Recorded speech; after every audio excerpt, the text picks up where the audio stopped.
agenda and report on council actions and communications. So we'll call the meeting to order. It's, I'll just go ahead and get started with the report on council actions. Is anybody online, or is it you, Rodney?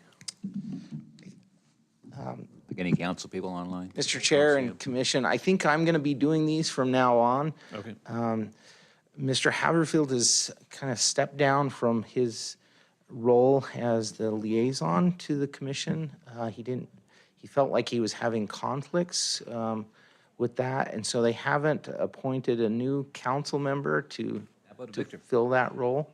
How about Victor? He used to sit here, he knows. He could. That's up to the mayor and to the city council to determine that. But for the time being, I'm going to serve as this role of providing the feedback. Speed up the process so we get. All right. So the March 14th, the 6th, March 6th meeting at City Council had several things happen. The first one was a reconsideration of the annexation and zoning to BC for multifamily development. And that was Northwest Village development for Randy Haverfield. And the City Council approved the reconsideration request. So that will come before the City Council again as a public hearing. It won't come back to you. Your recommendation will stand, and they will consider that when that's Was there scheduled. any changes to move in a different direction with the reconsideration? So it was a split vote, and I believe that the mayor tied that vote. They broke the tie.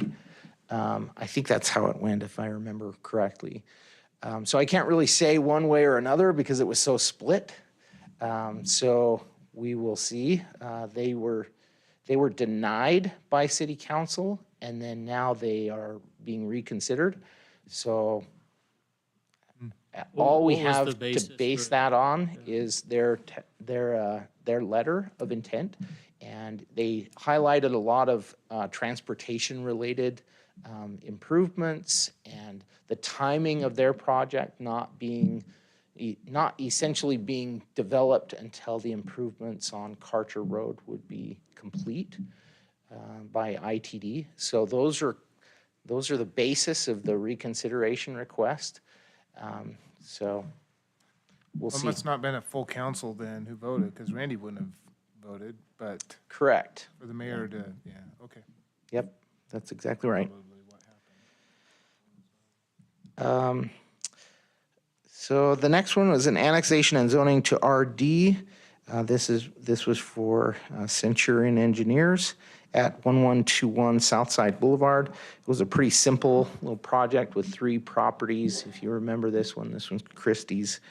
And they're going to redraw the lines and essentially meld it in with the property to the south that's RD.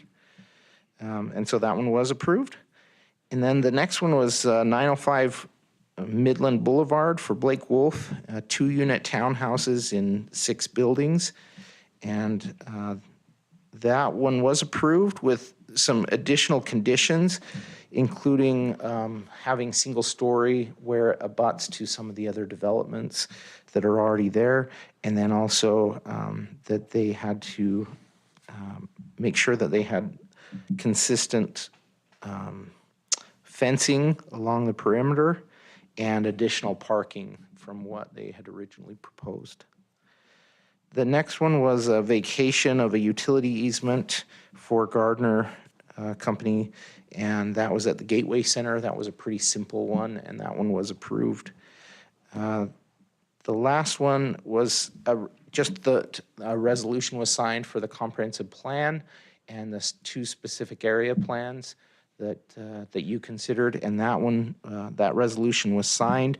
We are taking that to the county right now, and that process for the impact area to be approved, it first has to have City Council and the County Board of County Commissioners meet, and then once they meet and kind of go through all the proposal, then we will go to a Planning and Zoning Commission at the county, and then on to the Board of County Commissioners for approval of the impact area, and then it'll come back to us for adoption of that in an ordinance. So we will see how that one goes. And just a couple of quick notes. I don't know if that's on the agenda or if staff communication, is that next? Yep. Okay. Just a couple of quick notes. We had a full room about a gas station at Midland and Greenhurst. This was a project that was approved back in 2019, early 2019. It was zoned BC, and at the time, they were talking about options of what could be done there, and they were saying, well, a dental office or a medical office of some kind. That never got as a condition. It never had a development agreement with that condition. And so what has come in is a gas station, and that's an approved use in the BC zone. And the neighbors in that area were really opposed to it. But there's no entitlement process to go through, and so it's just an approved use. There was a lot of concern from citizens, and the mayor and city council had a lot of questions for me. Essentially, it comes down to it's an approved use, and they don't have Why any. were they so opposed? I mean, is it some kind of a There was Old Bay gas concerns station or something? about the name. It's a come and go. But then there's also concerns about the health impact as well as traffic impact. But it's an approved use in the BC We zone. run into all the time. We keep telling people, you can approve this, or you can wait, maybe something worse will come down the road. Correct, yeah. And So- they'll all use it once it goes in. Yeah. Not a So- gas station over in that area, really, that's Yeah. fairly close. Other than the one on Cherry and There's one down the road on Midland and, yeah. interesting. Okay. And then the last thing I just wanted to speak about is that we've got a special city council meeting coming up on Thursday. There's no need necessarily for you to attend, but you're welcome to come and sit in the audience for that if you would like. They are going to be talking about license for food trucks, but there's not a lot of not a lot of need for your input on that. I think we'll communicate what they do back to you once that's done. Just one of those 7 o'clock meetings. Yep. Free breakfast. Catered. Thanks. Any, just following up on the last hearing, any appeal filed there? So we've had some interest, but no appeal to this date. Tomorrow is the final day where they can submit their appeal. It's a $350 fee, so I anticipate an appeal tomorrow, but I don't know for certain. We'll see. Thank you. I'll entertain a motion to approve the consent agenda unless you guys would like to discuss. Moved, Second. unless like to discuss. It's been moved and seconded to approve the consent agenda. All those in favor? Aye. Any opposed? All right, the consent agenda is approved. We'll move on to public hearing. Just wanted to go over the lay of the land, how the meetings go. We will open the item for public hearing. The applicant will come up and give their presentation. They have 7 minutes to present. Staff will then move on to staff's analysis of the staff report, which we all have read through in our packets. And then once we have asked them any questions, we'll open the floor for public hearing and public testimony. Come up, state your name and address for the record, and you have 3 minutes to tell us what's on your mind. And then we'll bring the applicant back up after everybody has testified, and they have 5 minutes for rebuttal. And then we'll close the public hearing. We'll deliberate up here and make a decision. So that's the process, and appreciate you all being here tonight. We'll go ahead and get started with item number 1. Is an item that's was continued on January 24th, and it's back before us again. It's a conditional use permit for a mobile home caretaker residence in an IL zoning district at 2215 First Street South for Elizabeth Vinceres, representing Alberto Gutierrez. Is the applicant here? Yes. Come on up. Ms. Vasquez couldn't make it, so my name is Joe Vasquez, for the record, and Alberto Gutierrez is the applicant applying for a permit for our caretaker's residence, and so he's got paperwork. Can you give us your address, please? Oh, the address? The address is, on the site, is 2215 First Street South. Your address for the record. Oh, my address. Yes. Okay, my address is 2741 West Janelle Street, Meridian, Thank you. Idaho. All right. Let us, Okay. so tell us what you want to do. He just wants to get a permit to put a foundation on the piece of property that he has. And he was speaking with Parker Bodley, who's aware of the site. And so he just wants to apply for a permit. Okay. We will, anybody have any questions? Nope. No? Okay. We'll let Parker take us through the staff report. We'll call you back if we have any questions. Thank you. Thank you, Chairman and Commissioners. Parker Bodley, Nampa Planning and Zoning Department. To give you a little refresher, this is a CUP for a mobile home caretaker residence. We continued to determine whether the structure can be used commercially, which I'll cover. Again, this is IL zoned, some residential across the alleyway. There's a picture of the structure in question, overhead picture. Last time we discussed our different definitions of a caretaker residence, caretaker unit.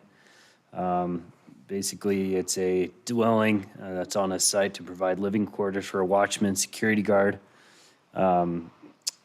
The residential dwelling on a commercial industrial zoned lot is wholly contained within a separate structure, limited to one per business. The discussion that took place previously in January was how they were planning on using the structure. Let's see, let me just jump ahead to our correspondence with Building Department. In February, Patrick Sullivan, this is in the staff report as well, he gave the restrictions for commercial coaches, which this type of structure is a residential mobile home, which would not meet the commercial standards for a commercial building. So that is essentially not an option for this structure. So the only thing that would be allowed for this mobile home is for them to use it as a caretaker unit. I discussed it with the applicant, and they said that they would find a caretaker for it to be used that way.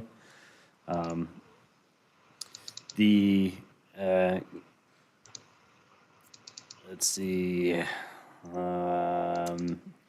just trying to see what else we need to cover here. This is an area that's surrounded mostly by industrial buildings that are owned by the applicant, as well as some single-family homes across the alleyway. Some site improvements would need to be made if we're making this a permanent residence. They would need to either pave a portion of it or screen it from view.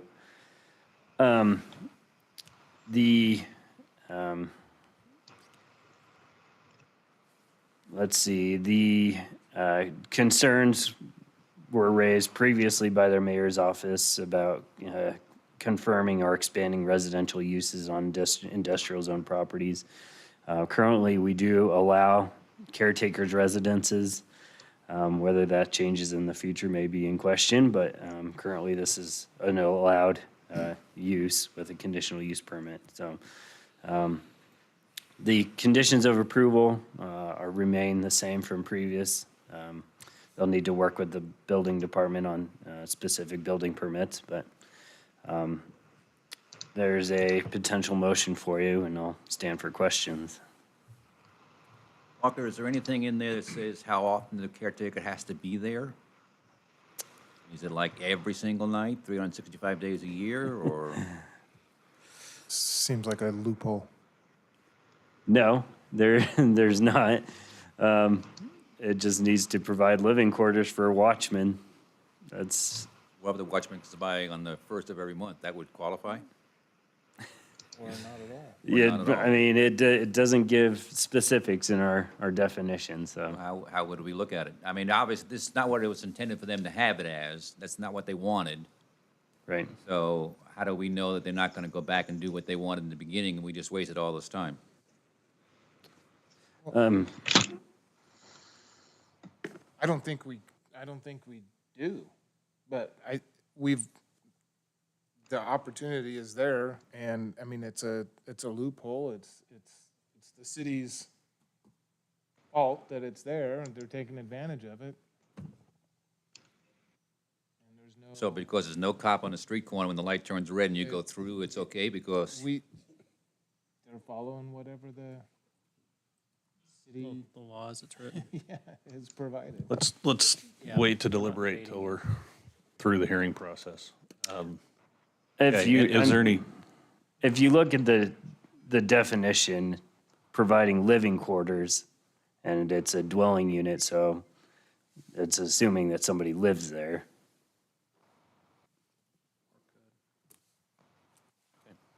so you've had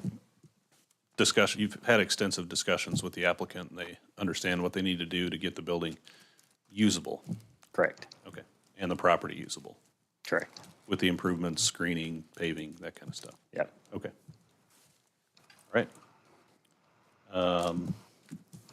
I'll go ahead and open the public testimony portion. I need a sign-up sheet. There's the one. Okay. Is there anybody in attendance that'd like to speak for, against, or undecided on this application? Anybody have any questions for the applicant? Motion to close public hearing? Second. It's been moved and seconded to close public hearing. All those in favor? Aye. Any opposed? Okay, public hearing's closed.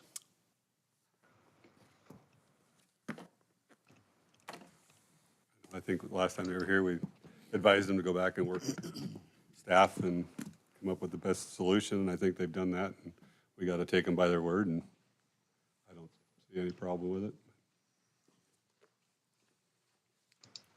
This is kind of another one of those that I think they're trying to do everything that's right. I mean, they're here. They're trying to get a building permit to do it. They could very easily just not and do it, and who would know? So I think they're trying to make I'm not going to know either way. they're trying to take the right steps and do it legally and do the right thing, so. I agree, but I mean, the property's going to be improved Yeah, in the use Greatly. of the building. Yeah. It's going to be on a foundation, it's going to be up to code. It's going to be in compliance. It's going to be paved, it's going to be screened, it's going to look better than it does today. yeah. That's my opinion. Whether or not someone lives there full-time, does it really matter? So just to clarify, when they say, Parker, that we're gonna bring it up, get all the building permits, these are residential building permits they're required to get, not commercial. Since it's a caretaker residence. So, Chairman and Commissioners, the building requirements, manufactured home building permit with required drawings is required. They'll have to provide a performance cash bond as well. Plumbing and electrical permits to connect to utilities. So I would assume a residential permit, but I'm not fully aware of It their. sounds like it would have to be, because there's no way a manufactured home would meet the requirements for Right. a commercial building. Yeah. Yeah. Well, that's So- what the CUP is for, right, is for them to have it as a As residential. as a resident, so, but we know they're using it kind of as an office / break room / shower room. I guess I personally don't have a problem with them using it. I just want to make sure that it's with the intent of the code. But I guess, yeah, if they found a way to make it work in the code and improve it, I guess I don't have a problem with it. We found a way for them is what happened. Yeah. That's what we're supposed to do as a helpful staff.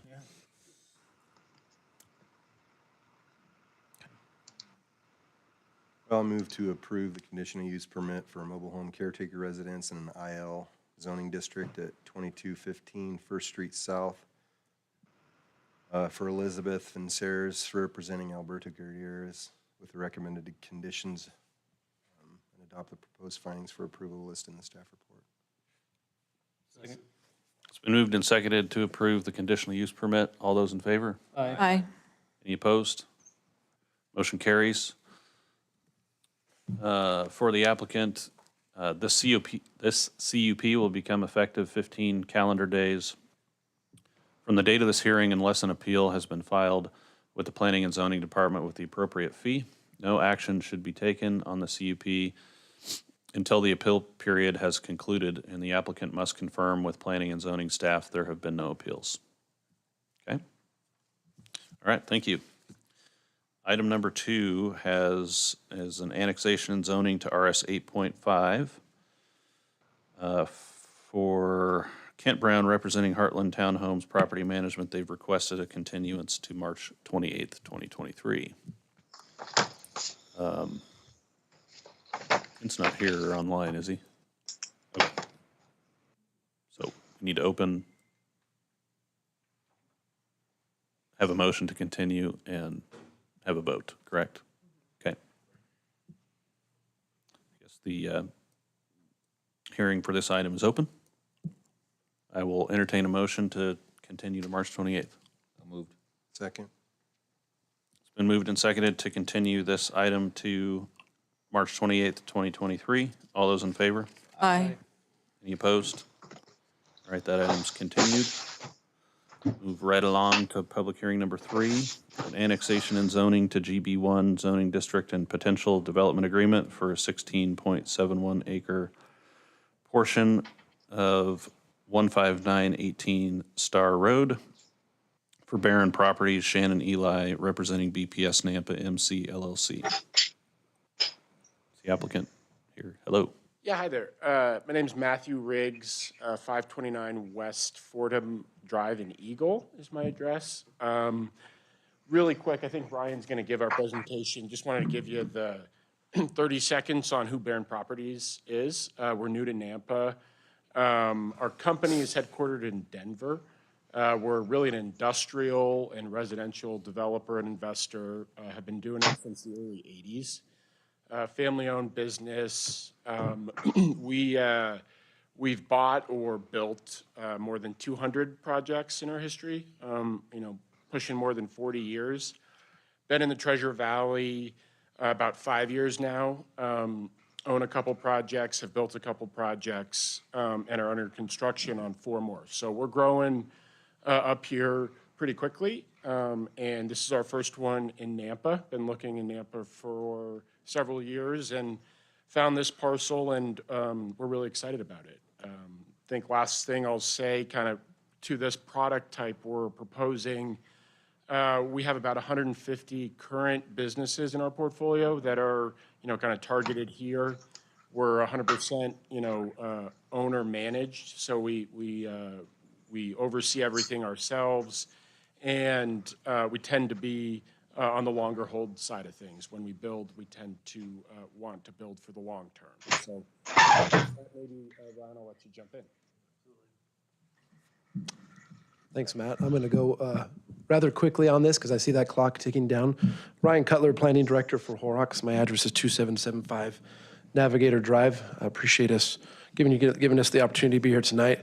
And just real quickly, I wanted to thank your staff. I know you probably hear this a lot, but we work with a lot of cities in the valley here, and it was a pleasure to work with your staff. They're easy to work with, and we enjoy working with them, so kudos to them. Like I said, we're just rolling through some of the products that Barron has done previously in other cities, just to give you an idea of what you might see as part of the site here in Nampa, but I'm going to move quickly through the rest of these slides. Just to give you an idea, here on the screen right now is the vicinity map, and I know Rodney is going to go over it here in a minute, but just to give you an idea of where we're at, so you're familiar, to our west is Amazon, to our north is Lactalis, and to the right of this screen would be the new Highway 16 that's going to be coming in, just to give you an idea of where we're at and what's near us. Again, showing this is on your future land use map. You can see our site there indicated in the red square. Just to the right of it on your map, you'll see the future Highway 16 connection. Obviously, that's under construction right now. That is going to be coming into that area. As you can see on this map, and staff will share this in a moment, all around us is zone GB1. That's the zone that we're seeking tonight, annexation and zoning to GB1. All of the land directly around us is already zone GB1 and has that designation. Just also to give you reference, I know you've probably seen all these sites, but again, this is just zoomed in on that future land use map where you can see our site completely surrounded by GB1, the same zoning that we're intending to be annexed and designated to. Just to the west, you can see the Amazon building that's currently there. Just to the north and to the west is that new industrial park that was just built. And then to our north is Lactalis. And directly to our north is that Radix building and a future Jackson's gas station site that is there. I wanted to let you know that we did hold a neighborhood meeting for this site. I believe we had one person in attendance at that neighborhood meeting, but we did take action on these sites and have individual meetings with all of the major property owners, including we contacted Amazon. They did not want to meet, but they were happy that we contacted them. We did meet with Lactalis and have a sit down with them just to make sure that we were all on the same page with what we're intending to build on this site. And then we've had continued discussions with the Radix property and the Jackson's property directly to our north. This is a zoomed-in site plan of what we intend to build on the site. This will comply with all parking setbacks, landscaping requirements, drainage, as set aside in the code by the city of Nampa. You'll notice there's a variety of building types and sizes there. This will be to help out a variety of users to be able to use this site. The intent, and you'll see this on the next couple of slides that I'll show quickly, is just the intent of what to be built out there on site and the look of the building that will take place there. We recognize that the city of Nampa has been going through a design change for their industrial site. That's kind of ongoing at this point in time. We've been communicating with the city and being involved in that process of those design changes and added that into our site so that we could be on kind of on the front end of the new design changes that will take place in the city of Nampa. We know what's out there now. We want to be a model of what will be out there in the future. And so we've kind of stepped our design game up to make our industrial site buildings with a little more curb appeal than maybe what is out there currently right now. Just to give you an idea, on the screen now, we recognize that we've got frontage on Star Road. Also, you can see this site from the freeway. And so we wanted to make sure that we showed elevations that are not only this top one here is the south elevation and the west elevation. Those are the ones that we've seen most from Star Road and from the freeway. We want to make sure that we showed an elevation there so you could see what would be seen from those major roadways as people travel to and from as they come to Nampa, as this is kind of a gateway to the city. Lastly, in my last 48 seconds here, I wanted to go over the access to this site. You'll see on our map here, we have circled in red the main access locations to this site. What I wanted to point out is that we've been in coordination not only with Amazon to line up our access point with their existing access point to allow for less curb cuts on the roadway, but also the upper right-hand corner, the larger red circle, is a 1-acre parcel that Barron went out and purchased in addition to the site that they purchased to allow for better access onto Franklin Road. As you're aware, Franklin Road is under construction right now for improvements and utility improvements there. We coordinated and worked with staff as well on those Franklin plans to make sure that the curb cut that is on the plans lines up with what we've shown on our map here. So just wanted to point out that Barron did take the extra effort to go out and purchase a property to get that access point a little further away from the intersection and to line it up more appropriately with what is taking place on Franklin Road out there and with that improvement. We agree with what staff has recommended. You're going to hear from them here in a second. Thank you for your time and would stand for any questions that you have at this time. Thank you. Any questions? Okay. Who's Christie tonight? Okay.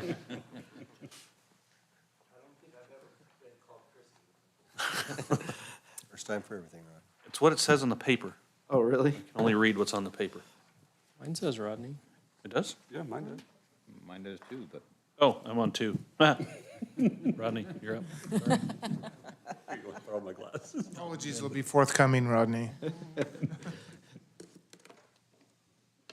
You need to apologize to Christie, I think. That's more appropriate. Redact that from the record, please.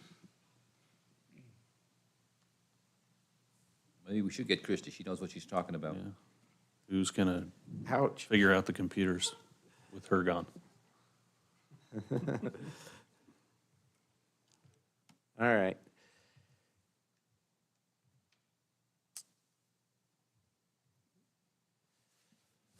Mr. Chair and Commissioners, I think we've already covered a lot of my presentation, the comprehensive plan, the zoning, the request before you. So I'll try to go pretty quickly here, but just a couple of things I'll try to highlight.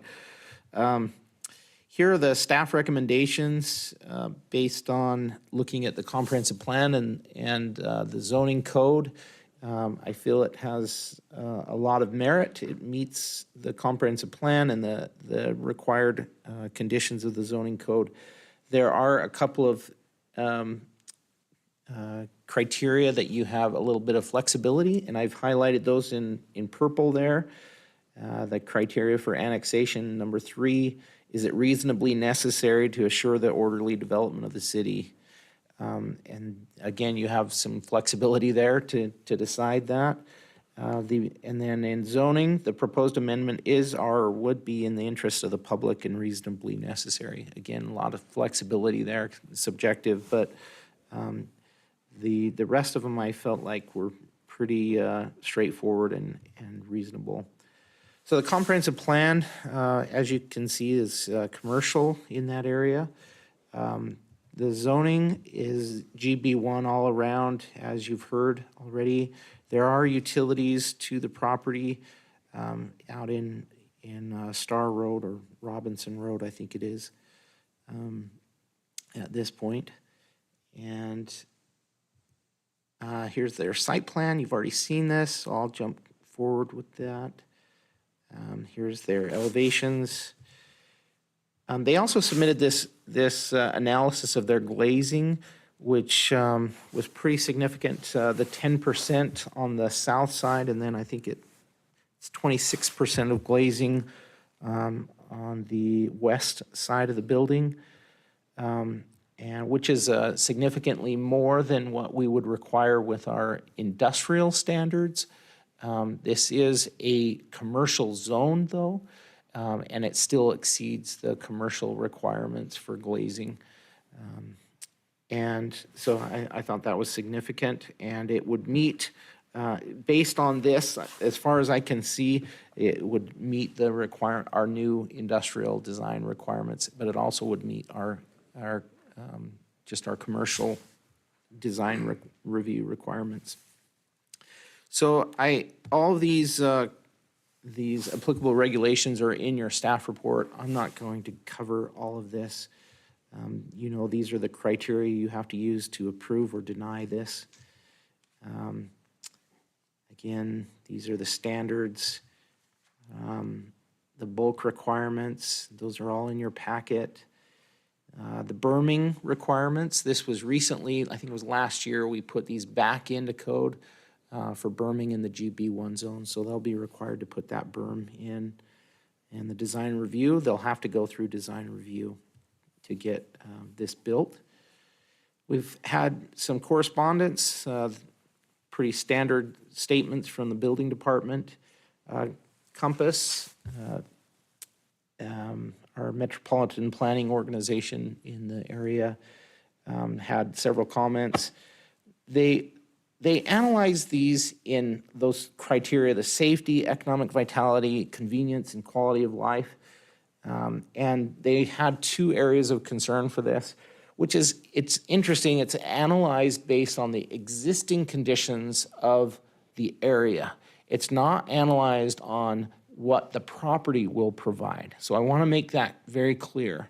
So that everything that they analyze is based on what does the area provide? What are the roads like, the sidewalks? Is it already safe? Again, I just kind of point out that any new projects are going to help with those conditions. So new sidewalks are going to help with safety for pedestrians. But they are analyzing it as the area as a whole. So keep that in mind. So safety for pedestrians, they said speeds in the area, traffic, and lack of sidewalks cause some concern there. Convenience, it's not within a half mile of a public school or park, but again, this is a commercial or industrial project, so keep that in mind. The fiscal analysis done indicated that within a year, it would break even. Essentially, it would pay for the services that it's going to be given. And then they highlighted the State Highway 16 Franklin to Ustick ITD project that is currently under construction. This was in their plans for future years, but it started early because of federal funding that came in early. Nampa Engineering Division, I'm not going to cover all of these, but they did a full analysis of the transportation requirements. The applicant submitted a traffic impact study, and that's been analyzed. And as I've indicated here, highlighted, there's some things that they will be responsible for. Again, they will not be responsible to correct deficiencies in the system that are already there. We cannot require that by state law. We cannot require that. Here are their conditions that they have requested. The fire department, they're pretty standard comments from fire and conditions. And then Nampa Meridian Irrigation District, essentially they just need to follow their process for all of their irrigation facilities. So staff analysis, again, I've already kind of pointed this out, but we've got Amazon in the area, we've got commercial directly to the north, we've got the cheese factory a little farther to the north. It seems pretty consistent. We were concerned about this property because it's right near the freeway and kind of our entrance into our community. But I, after looking at the elevations they've provided, I feel like this is a really good step in the right direction. It's not just a blank wall. It's got a lot of glazing on it and changes in jogs and offsets in the building, as well as changes in color and materials, which we're looking for in this area. I've highlighted the comprehensive plan language. The public interest, again, lots of interest in this because of its location. But I believe with the frontage improvements that are required and the sidewalk, that will improve some of those concerns that Compass has highlighted. These are the proposed conditions of approval. I've added one additional one than what I put in your staff report, and I just want to highlight that. We've had concerns in the past where they show us plan you provided, you will be required to do those things that you said you were going to do. Like you said it would. Yeah, exactly. So that's just the only condition. That would just be done through a development agreement if you choose to recommend that. Here are the proposed findings. Those are all outlined in your packet. And that's just based on the criteria in code for approval. And here's a suggested or potential motions for your consideration. That should not say IL, it should say to GB1. I missed that apparently. And then I've added that language in red to clarify that additional condition. And I would stand for questions if you have any.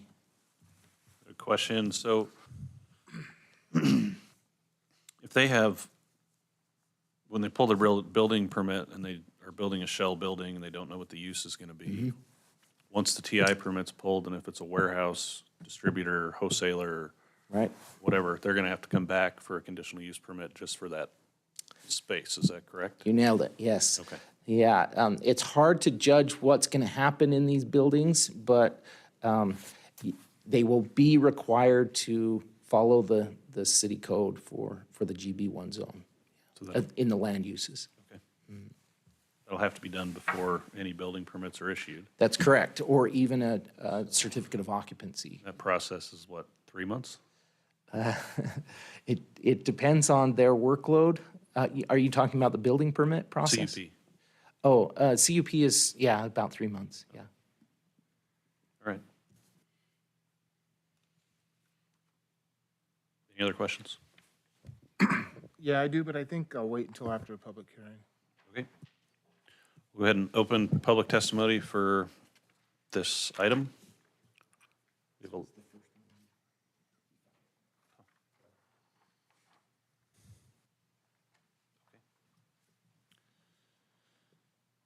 We have a few people signed up for the proposal. Ryan Cutler.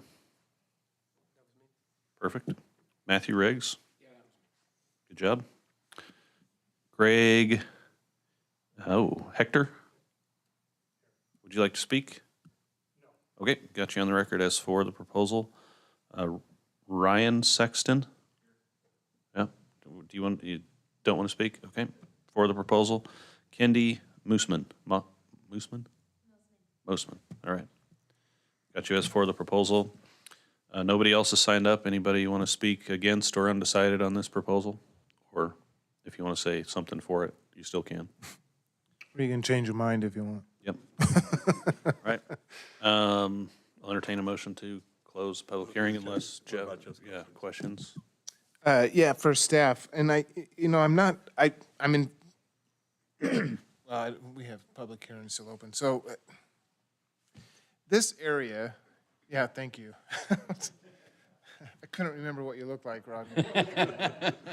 Sorry if I confused you. Just a couple of questions about this area, because this is a gateway, and it seems like everything that's going up there now is massive warehouses. Thank you, Amazon.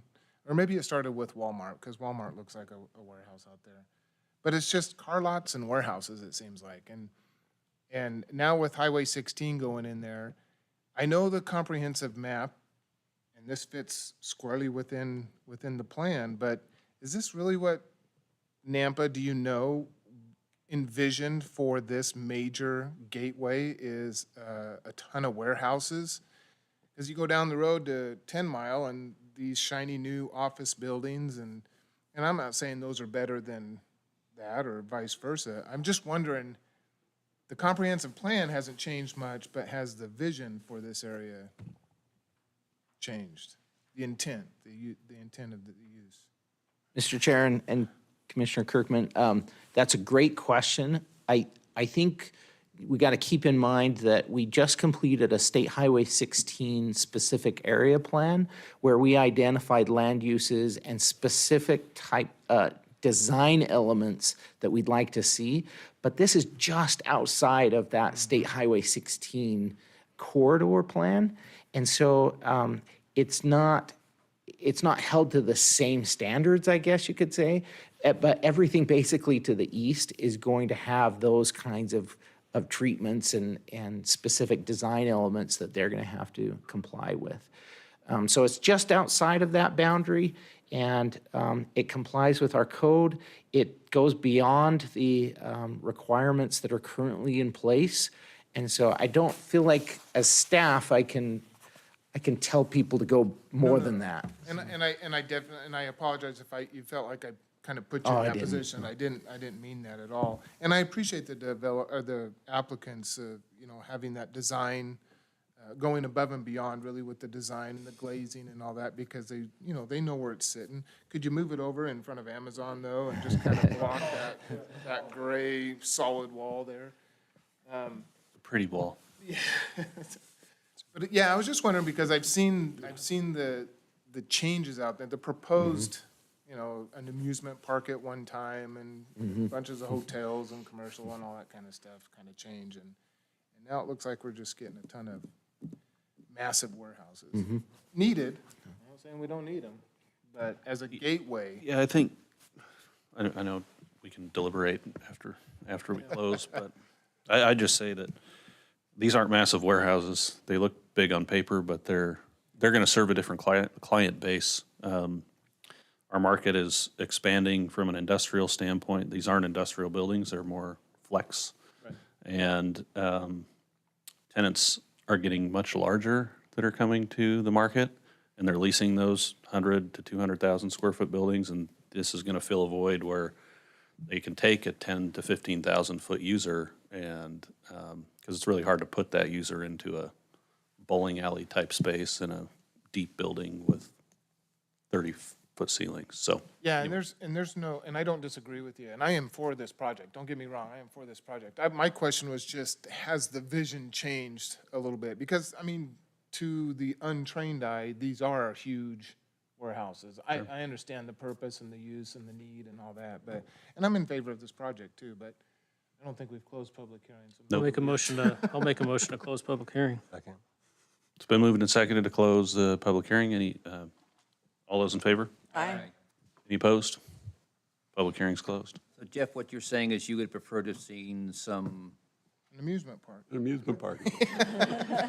well, I'm probably still nobody- waiting for the You can amusement rent some park that was space out there from 35 years ago. We're going to have, more like office buildings rather than just Now, it's warehouses. not necessarily that. I think it's just, I'm glad that the city is making sure that these are attractive buildings, that they're, then they're not just these massive concrete industrial-looking type buildings. My question was just simply the vision, has it changed? Because it is such a, can't get that Franklin open fast enough though, because the traffic is, that truck traffic is horrible. I live right there. Takes a long time to get my daughter to school in the morning now. Well, I mean, the gateway's moving to the east, really, if you think about it. I mean, I think, True, it is. and with, the closer you get these types of buildings to the freeway, the better, because you don't have yep. Yeah, you're not driving 18-wheelers through. going through town to miles get to on the get there. freeway. They're going down the road Yeah, and that's a really on good Highway 16. So, and there's probably a good supply of office buildings 5 miles or so down to the east for the market. I Right. mean, it's in that other town over there to the east. Anyways, Okay. thank you. I appreciate that, Rodney. You want to make a motion since you approved the application? Sure, I will. I'll make a motion to recommend approval of the annexation and zoning to GB1 zoning district and potential development agreement for a 16.71 acre portion of at 15918 Star Road for Barron Properties. Shannon Eli representing BPS Nampa MC LLC with all findings and conditions listed in the staff report, and that additional condition of a development agreement to substantially comply with the site plan and elevation submitted with the application tonight. Second. It's been moved and seconded to recommend approval of this item. Any further discussion? All those in favor? Aye. Any opposed? Motion carries. That'll go to city council. Thank you. Public hearing number 4 is a zoning map amendment from BN to BC zoning district and potential development agreement for the Greenhurst Square project at 2310 12th Avenue Road on approximately 1.03 acres for Mason and Associates representing Mike's Place LLC to upzone to allow more uses, including a vape shop. Is the applicant here? Come on up. My name is Angie Cuellar with Mason and Associates, 924 3rd Street South, Nampa. So this is a request, this is an existing building with some little rental type spaces and shops in the B neighborhood business zone. And there is a request by the owner to rezone it or upzone it to community business. And the reason for that is one of the potential tenants wants to open a vape shop, vapor loft, actually, and it is not currently allowed in the neighborhood business zone. And so that is the crux of why we're here. We're contiguous to the community business zone, and there are similar uses in the neighboring businesses around this particular area. And I don't have anything else. It's pretty simple. So with that, I will stand for any questions if you have any. Did the person that wanted to build this vape shop, they look anyplace else and couldn't find anything suitable, or why do they want to? I'm not sure. They are here today, and you could address that question to them in the rest of the hearing portion. But I noticed that the city is wanting to maybe have a development agreement. My guess is to prevent uses the city doesn't want to see there. The owner of the parcel actually would prefer not to have a development agreement, but is not opposed to it. The reason being, he says they already have quite restrictive CC&Rs with the Albertson, the subdivision, the commercial subdivision there. He says he thinks they're more restrictive than what even the city would want to restrict. I did not know about this CC&Rs until he told me just like recently. And so if there was to be a development agreement, I'd like to get the CC&Rs and present to staff so that staff can look at it and say, yes, this is more in line to what the city would, if the city has additional concerns afterwards, two-story buildings, something like that. But it's an existing building, and I don't think they're going to do anything other than just take rental space and do a vape shop. Okay, thank you. Okay. Parker, just make sure I got the right name here. Thank you, Chairman and Commissioners. The action requested is a recommendation of a zoning map amendment from BN to BC. The surrounding uses, Walmart to the north and a bank, US Bank, Albertsons to the south, gas station to the east, South Middle School is to the west. As the applicant stated, this building is existing, and it has multiple tenants within it.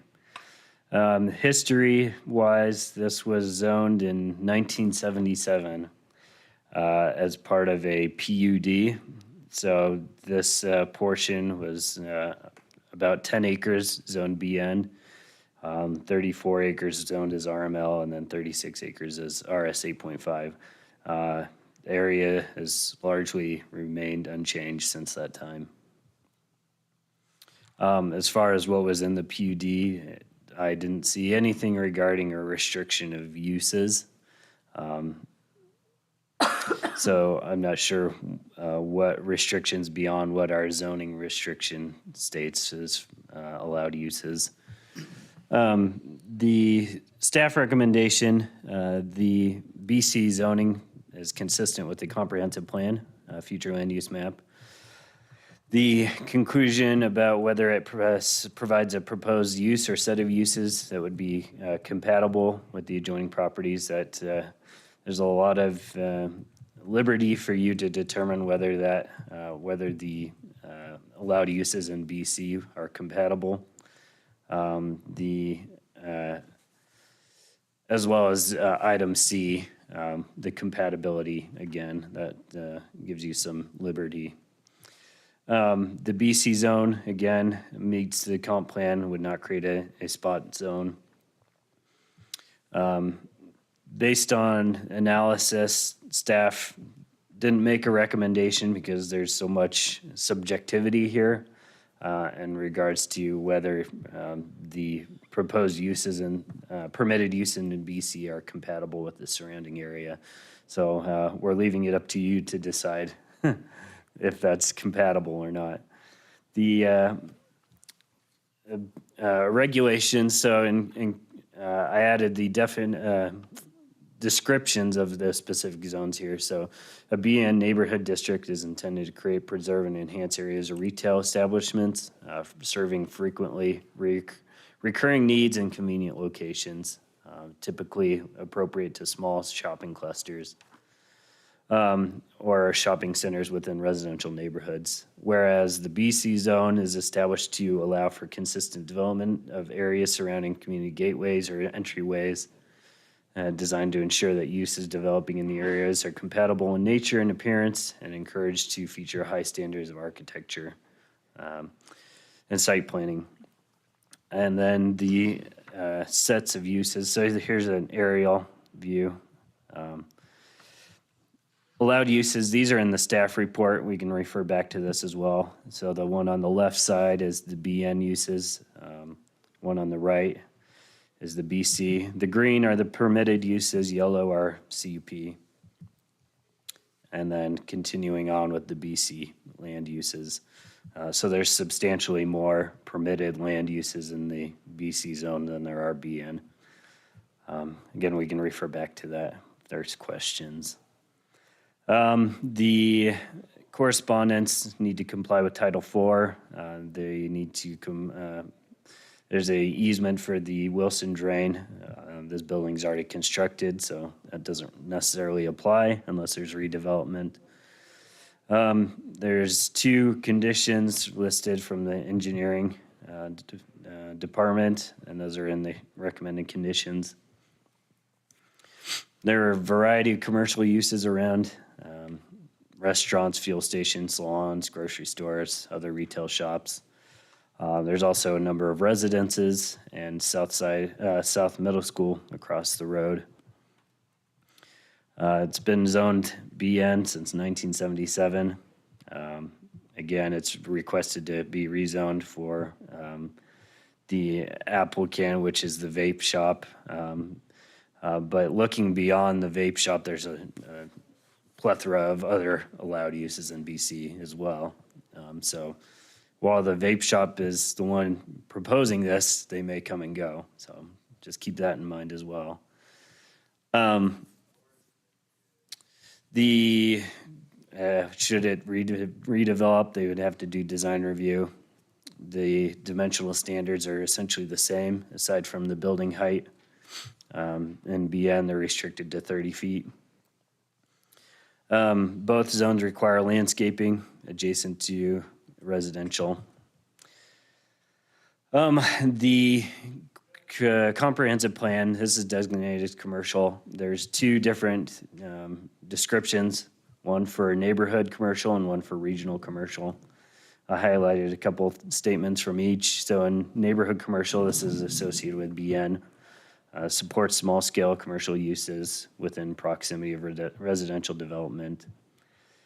Commercial building and environmental footprints are small in comparison to large commercial building complex.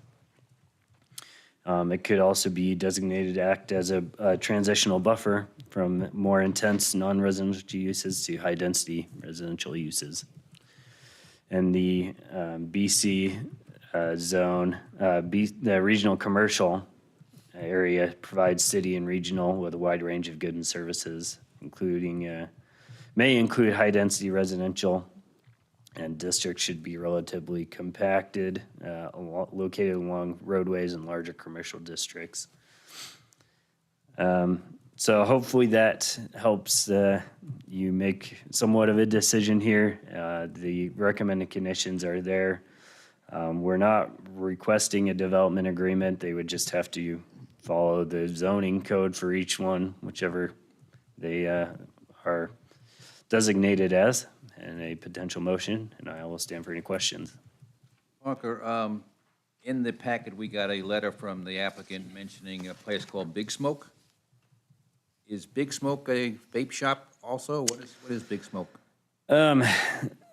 So Big Smoke is on next to the gas station to the east. From what I could tell, tobacco shop was never a permitted use in that zone, but it's somehow made its way through. I'm not sure how, but could have been an error. That's all I could find. It's a tobacco shop, to answer your question. Yeah, tobacco. Do they sell vape products? I'm pretty sure they do. I'd have to ask. Never been in one, so I couldn't tell you. I think primarily they're a tobacco shop, and that's what we would Well, I guess designate them as. where I'm concerned about is the school across the street. I mean, is there an age limit or minimum age to buy vape products? 21. 21? I was just looking it up. Oh. So that should prevent school kids from walking across the street and getting vape products because it's a, 18, 19-year-old maximum ages in high school? It's a middle school. It's middle school, oh, even younger then. Okay. And yeah, we know high schoolers have never gotten access to anything that was for 21 years and older. Never, when I was a kid, we never did. Or middle school kids. And I guess that was one of my concerns was that are we helping out the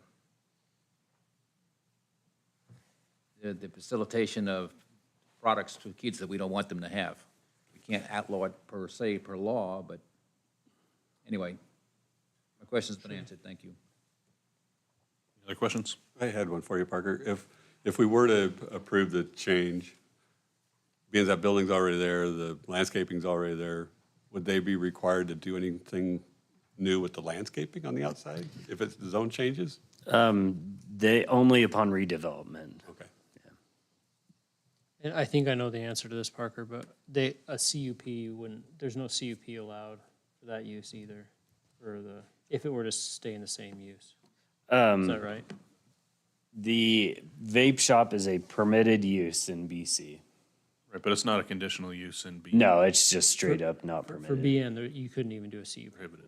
Correct. Got it. Otherwise, I'm sure they would be here tonight for that. Any other questions? All right, we'll open for public testimony. I've got two people signed up for the proposal, Angie and Jeremy Forressy.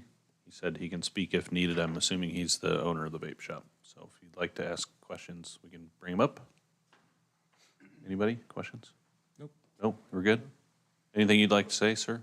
Any questions answered? I just wanted to address some of your concerns. I'm Jeremy Forsey, one of the owners of the Vapor Loft. My address is 5622 Howard Lane here in Nampa. And a lot of the questions that you were asking, just wanted to address because we get those questions a lot from all types of city governments. We're in Caldwell, Boise, Nampa, down by Garden City. We're one of the biggest chains in the valley. Your biggest concern was one of my biggest concerns, how close it was to the elementary school. We're constantly praised by the Department of Health and Welfare for the way that we check IDs coming into our store. We check everybody, no matter how old you are. You yourselves would get checked. So nobody is going to be purchasing something from one of our vape stores that's underaged. And another one of your questions was, did we look around for other sites? And yes, absolutely we did. But where we're a growing chain, we preferred to be out there where new development was taking place in the city of Nampa and try to grow our own business at the same time. So, is that it for you? Great. Thank you. Thank you. All right, I don't have anybody else signed up for public testimony. If there's anyone that'd like to speak against undecided or for the proposal, now is your time. Okay, take a motion to close. So moved. Second. It's been moved and seconded to close the public hearing. All those in favor? Aye. Any opposed? Public hearing's closed. I had the same concern that Commissioner Kehoe brought up, but, you know, it's, and I appreciate the appreciate you coming up and speaking to that, because it is almost an epidemic, if not an epidemic, of vaping in middle schools and high schools, and not just this district, but all the districts. So, and people will question, why are you making it more convenient? Well, it's not necessarily whether it's, just because it's closer to a school makes it more convenient. It is, are you gonna let them in the front door, and are you gonna ID them and, sell to them? So I appreciate that. So there's no reason why I wouldn't be in favor of this, so. I should have asked this question before, but I didn't think of it until Jeff just started asking, or talking. Do police departments monitor vaping tobacco shops like they do liquor shops? Do they send undercover people in and they do? Just like with, Okay. A little out of turn there, but thank you. I'm with you, Jeff. I kind of like it here, but compared to some other places it could actually be, where it's a little more residential, it could be. This is kind of, right, granted it's close to the school, but I'd also rather have it closer to a middle school where the kids definitely look a lot younger than closer to a high school where they could. Grow a mustache and make the. Yeah, yeah, ID card. yeah, I never had one of those. yeah. I didn't have to worry about it. I was always tall enough. Well, and the fact that there's a smoke shop In the same Yeah. parking lot, yeah. parking lot. And if I'm not mistaken, there's even one on the other side by the Kentucky Fried Chicken down there. I think there's another one down there. Yeah. There's another one down on. Yeah. There's plenty of them around. Yeah. So we're gonna dilute everybody's business, and they're all gonna go out of business. They're not gonna go out of business. I guess, do we want to change the character of this part of the intersection, I guess? I mean, it's been residential business for a long time. It's really close to more intensive commercial use. I guess whether or not we care about the vape shop, this just does, it opens it up to being developed for anything, right? So, does anybody have a concern with that? Yeah, I did. Yeah? I was, we're opening the door to other things that we may not even be thinking about. Just like I mentioned at the very beginning of the meeting, one action precipitates another action. I mean, the other two corners that aren't the school are already BC. Yeah, I was gonna vote for it, but it was in my brain. I thought Me about it. too.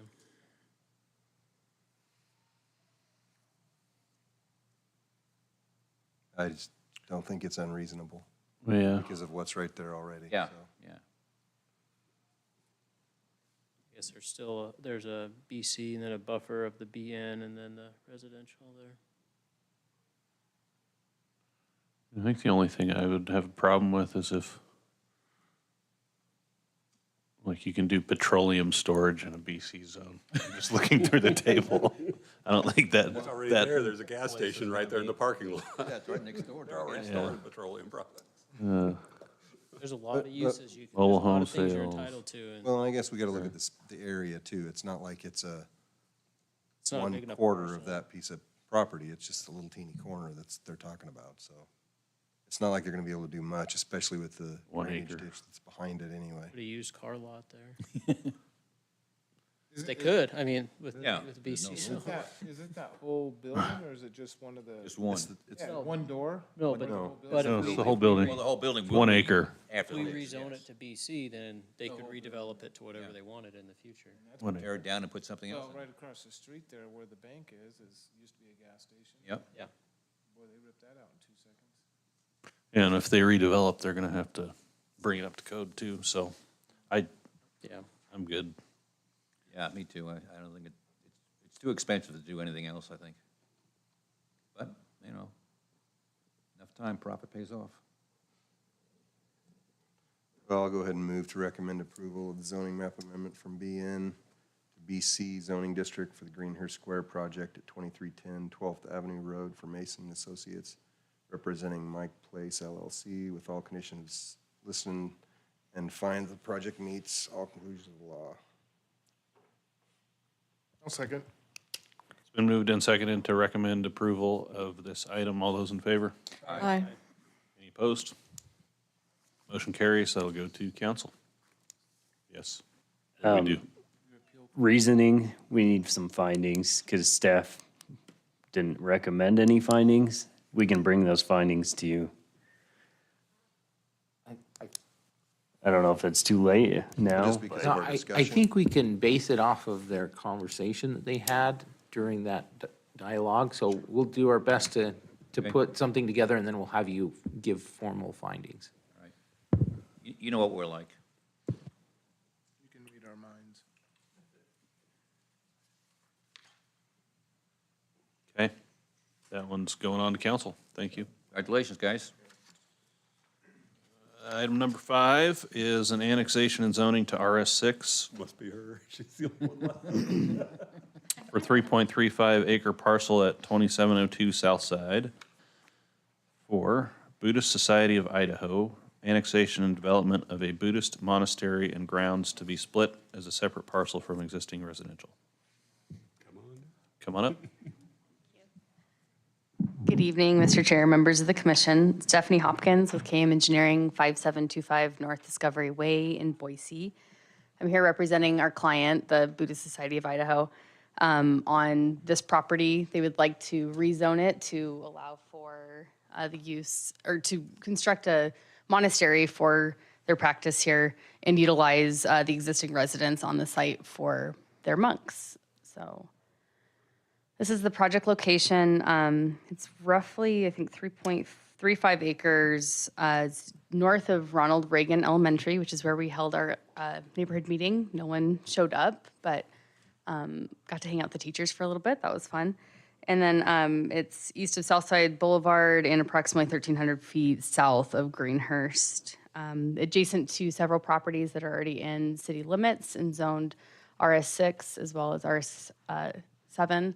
And then some residential professional as well as the BC zone that's to the north.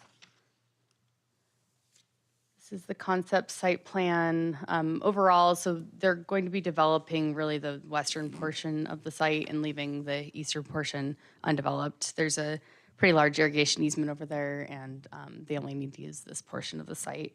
So here's a zoom in of that portion. Planning on retaining the residence that's there. It's about 3,000 square feet. As I mentioned, that would be where monks would live to practice, as well as go over to the new monastery to provide services for their community. The new temple building is proposed to be about 3,300 square feet. It will include a plaza and landscape area between the existing residence and the new building. So the new building's kind of right in the center of the site, and the residence just to the left. And then there's an existing storage building that they want to retain as well. And then they're planning a lot of landscaping and some kind of cool plaza areas and walkways adjacent to all the parking that's planned. There's going to be a 26-foot drive aisle that will extend from South Side into the site and provide a turnaround that's been designed to accommodate fire trucks. There are 53 parking spaces overall, 3 of which will be ADA stalls. And the site plan does comply with the RS6 district. The building has been designed to reflect traditional Buddhist temple and monastery architectural features. There will be a variety of building materials, stucco, concrete roof tiles, and a fair amount of windows. So it's pretty cool looking. It'll definitely be a nice feature for this area of Nampa. And then, so we're generally in agreement with the staff report and really appreciate Parker's help on this project. There is one condition, though, that we're requesting to remove or potentially modify, depending on how you folks feel. Condition 5 is requiring that the existing residence be brought up to commercial building permit standards. And we're requesting that that be removed because their intention and use of the property is really going to be for their monks. It's not going to change in use from what it is now. It'll be consistent with the RS6 zone, still be residentially used, and they won't be making any changes to it. I think our concern really is that bringing it up to commercial standards would be cost prohibitive and not in line with what they really intend to use the property for. So this is the existing home, and then this is just a street view. It's actually a pretty new home, relatively, and in good condition. So I think it'll serve their purposes really well. And at this time, I don't feel that it's appropriate to bring it up to commercial standards, but if, in the future, this property was redeveloped or say they decided to request another rezone, I think you'd have the opportunity again to kind of require that if you felt it was appropriate at the time. So that's our request tonight, and of course, your recommendation of approval for the annexation to the R6 zone as well. So thank you. I'll stand for questions if you have them. So they don't have any plans of that house being used for any kind of office space or anything, just strictly living quarters for the, Mr. Chair, Commissioner Turner, no, they don't. They actually have office space in the monastery, and I have floor plans I should have included, but it's basically when you go into the monastery, there's the central kind of meeting area, and then behind that will be bathrooms on each side, and then offices right in front of the bathrooms. How many monks would be stationed or live, whatever you would call it? Mr. Chair, Commissioner Kehoe, I don't know the answer to that, but I believe our client's on the line, and he's representative for the Buddhist Society of Idaho, so he might be able to chime in. Are there any other Buddhist facilities in Nampa? Churches, monasteries? Mr. Chair, Commissioner Kehoe, I don't believe that there are. I know that this company is out of Las Vegas, and this will be their first location in Idaho. And I don't think that there are any other locations for Buddhist religious facilities here. Staff may know differently, but. There was one just down the road. Any other questions? Nice looking building, though. Thank you. We'll hear from staff and call you back up if we need you. Thank you. Parker. Are you getting paid more tonight by any chance? I should certainly get a raise. I'll let you take that up with Rodney. Okay. So the action requested from you tonight is a recommendation of approval or denial of annexation and zoning to RS6. Let's see. The staff finds property is contiguous with the city limits. The zoning meets the comprehensive plan. There's, again, significant liberty for you to decide if this is the right timing and location for annexation. The comprehensive plan defines residential area as a given area of the community in which the predominant character is residential. Uses which support residential activities such as parks, churches, so on and so forth, may also be permitted. The use chart in 10.3.2 does allow churches in an RS6 zone, and there are utilities available here.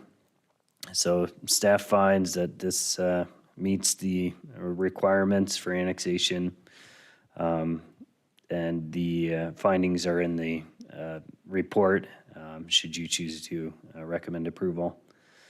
The religious facility is permitted. The existing home could be seen as an accessory to the religious facility. However, the home could be potentially used separately, so the recommended condition is that the residents be split off in case of a future sale, then they can use the home independently as its own use. The RS single-family residential district intended for housing with compatible uses. The site plan applicant covered. I'll get more into the building department correspondence. Essentially, they'll have to follow Title 4. The county, a conditional use permit was approved for the church back in 2019. They indicated that the conditions were never met. So now that they're being annexed into the city, the building department essentially has to review the building and make sure that it meets our codes. Fire department, they're approximately 1.9 miles from Fire Station 2, 6-minute response time. There's a irrigation easement for the Elijah Drain. That's pretty far from their construction. The engineering also has right-of-way dedication requirements and frontage improvement Those are listed in the recommended conditions. This letter was submitted by the applicant. I believe this was provided, a physical copy of this letter was provided to you, stating their opposition to the condition number 5. I've changed that condition based on the building department response. Again, this was submitted, received by us today from the building department, going over their occupancy definitions, classifications. Essentially what planning and zoning stance is that we'll just add a condition that they follow the building department's, code, and we'll, avoid being the middleman. Basically, the building department has their requirements according to IBC, IRC, and they can work that out with the applicant. And based on what the building department said, their requirements aren't negotiable. So what the building code says is what they have to follow. This is an enclaved area, so staff recommends that the approval of the annexation. There's let's see, public interest. The city of Nampa permits religious facilities. They're generally low impact, depending on noise pollution and traffic generation. Doesn't seem to be a concern. There's federal law prohibiting a lot of restrictions on religious institutions. This is our LUPA. It was passed in 2000, sets forth a strict standard on what a city can regulate for or restrict for religious institutions. So just be aware on whatever conditions you may set. That doesn't meet the threshold for traffic impact study. There could be opportunities for future development. They would have to follow the zoning code for RS6. The conditions of approval, again, I made a slight modification. The existing residents shall have a building permit, application submitted and reviewed by the building department and be compliant with Title IV. So whether that's commercial, residential, they'll work it out with the building department and we'll go from there. And a potential motion, and I will stand for any questions. Parker, can you go back to the slide that you had where you showed the non-compliance to the Canyon County? Gonna ask the same question. Do we know what those conditions were that the Yeah, county yeah, imposed? that's exactly what I was going to ask. Building permit conditions, that they get building permits to the county for their residence, church, monastery, whatever they're using it as currently. Would they have to get a building permit for the structure that's already there? Correct. That's Chairman and Commissioners, there's no other monastery there currently, so what we're bringing in, we're not sure of, so building department has to go in and inspect it to see, how they're using it and if it's to code of what they're using it for. Let me ask you, go with that LUPA, whatever you want to call it. I know what. RLUPA. Is that their way out? They can say, hey, we're a church, you can't tell us what to do, we're not going to comply with your building codes? Commissioner, I think that what our LUPA is primarily out for is that we don't restrict them entirely or set I've got a problem with that, but I don't, they already show they're not going to comply with the code. Right, but by us requiring that they follow the building code standard is not out of the question. That's a building safety issue. What's our recourse if they say? They don't get a C of O for their nice new building when they build it. Well, but is there a way around that by them, like you said earlier, splitting the property, keeping the front portion residential and then turning the back section into their monastery, having two separate pieces of property with an easement that goes back? Right, and Yeah, if a condition is that they split it, when what building department wants to inspect it as at that point is kind of up to them. I'm not fully aware of what the building code says, so I can't really discuss it, but I guess at that point, would the building department even need to inspect the front building? If it's not part of the new monastery, there would be no reason for them to inspect it. right, I mean, depending on what they're using it for, the building department will make that decision. And they're not requesting to split it. They wanted to keep it all as one piece, right? A condition of approval is that they do split it. That's planning and zoning recommendation, so that we can have a separation of uses. That seems like just a cleaner way to do it. Yeah. Because the house, at some point, that residence could it be considered part of the monastery because the monks are living there and therefore become part of that religious and fall under RLUIPA? I mean, I know we're guess I- asking you a lot of questions. I guess I look at it like a lot of the churches that are around town, and they have, you know, a house on site where the pastor lives and Or with right his next family. door. Probably Right not the next same door. parcel. That's residential, so why should this be any different? I don't know, just questions. And the building department is all just based on the use of the building. The front building's gonna be residential use, so they should give it an occupancy as a residential building and the. So it Right. could fall under not necessarily a single-family residence, though it might fall under a congregate living designation under the building code, which would likely have some additional requirements for that. So the recommendation to just require that they comply with the building code is the simplest thing. It may not require them to change it to a commercial apartment style. It may be able to still fall under the residential building code under a congregate living situation. But that's ultimately based on how many people are there and other factors in the building code that we don't have the answers here to today. And so the recommended condition of just, you've got to follow the building code is where. Yeah, and it sounds like the building code puts it at 16. It could be considered an R3.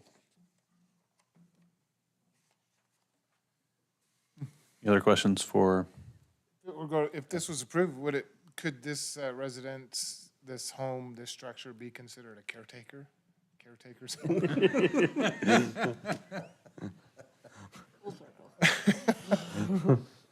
Sorry, couldn't resist. any other questions?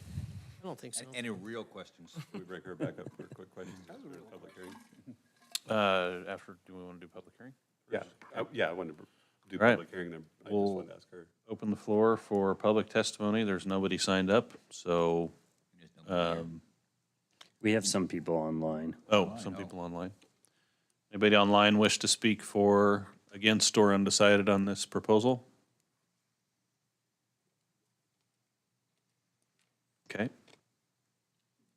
If you do, Right. just pop in. Raise your hand. Will the applicant come back up? What's We that? do have one. We got one raising the hand? Yeah. Okay. Good afternoon, Commissioner. My name is Ping Kumpanon. I'm a representative of the church. My address is 7835 Arden Grove, Las Vegas, Nevada. So just want to clarify with your question that how many monks will be living in the house. Is going to be, currently we have only 1 month, but we are planning to have 2 months living in the house. Okay, thank you. I just want to add a clarification. Thank you. One question for you, sir.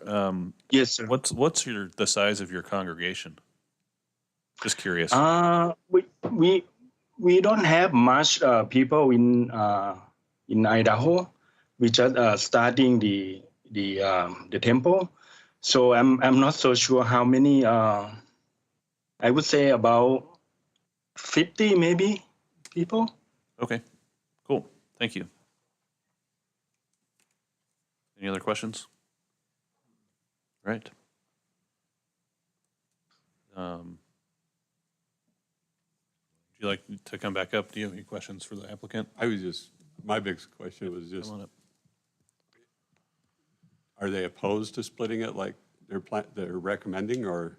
do they want to keep it as one parcel? Mr. Chair, Commissioner Turner, I don't think they have a preference. I think, I mean, to your point, conversation-wise, I think it does probably make it easier for them, maybe building permit-wise too, to have them on two separate.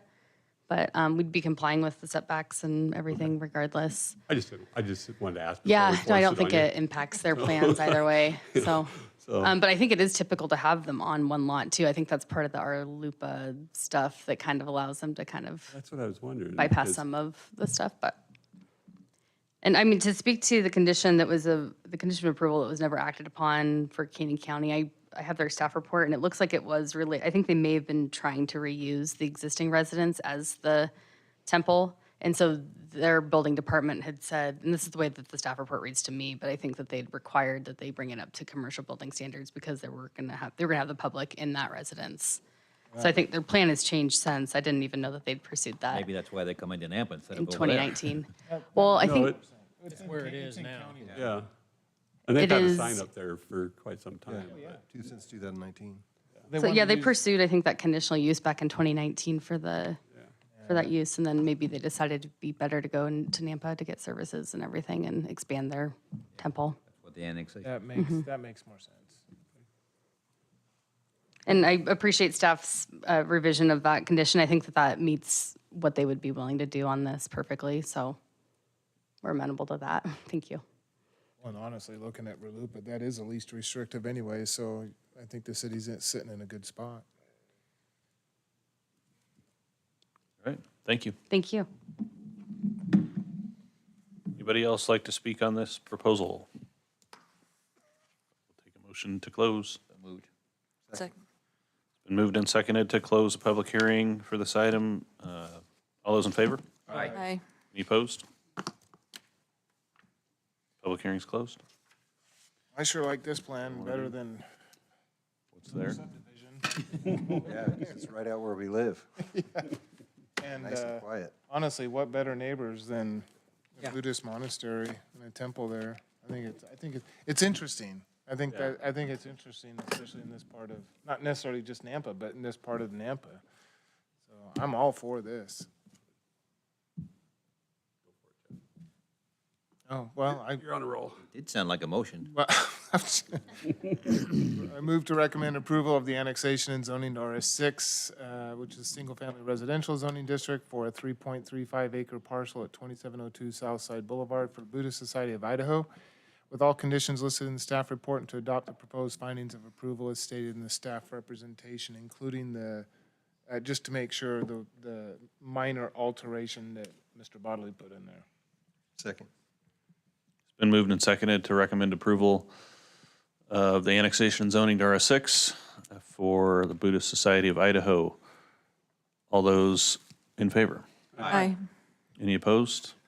Motion carries. That'll go to council. Thank you. Can we come over and visit when it's all done?